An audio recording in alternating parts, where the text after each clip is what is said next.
তোমাদের সাথে শেয়ার করি হাওড়া স্টেশন থেকে প্ল্যানেট যাওয়ার জার্নিটা। আমি ফার্স্ট টাইম করছি, তোমাদের সাথেও শেয়ার করছি। স্টেশন থেকে বেরিয়ে যে মেট্রো স্টেশনটা, সেটা যেটা রয়েছে ভীষণ বড়। আর আজকে কিন্তু আমরা গঙ্গার নিচ থেকে যাব।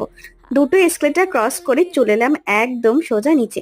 এসে দেখলাম প্রচুর মানুষ জমায়েত হয়েছে। দরজা খুলতে আমরা মেট্রোর ভেতরে ঢুকলাম। দুটো দরজা হওয়ার জন্য সুসাইড কেসের রেটটা অনেক হারে কমে যাবে। আর এই যে ব্লু লাইটটা দেখছো, এইটা মানে হচ্ছে আমরা এখন ক্রস করছি গঙ্গা নদী।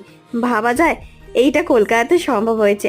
এখানে পুরো ডিটেলস দেওয়া আছে, কোথা থেকে কত অবধি মেট্রোটা যাবে। আমরা নেমে গেলাম স্প্ল্যানেডে। এখানে ব্লু ফুটপ্রিন্টকে আমরা ফলো করে চললাম। আর এইদিকে দেখছো গ্রিন ফুটপ্রিন্ট রয়েছে, যার যেরকম জায়গা যাওয়ার সেরকম। স্প্ল্যানেড থেকে এখন চলে এলাম কবি নজরুল মেট্রো স্টেশন, আমাদের লাস্ট ডেস্টিনেশন। 15 থেকে 20 মিনিটের মধ্যেই আমরা হাওড়া থেকে গড়িয়া পৌঁছে গেলাম, যেটা বাই রোড এলে কিন্তু প্রায় 1 ঘন্টা সময় লেগে যায়। আর আমার ভিডিও ভালো লাগলে প্লিজ ডু সাবস্ক্রাইব।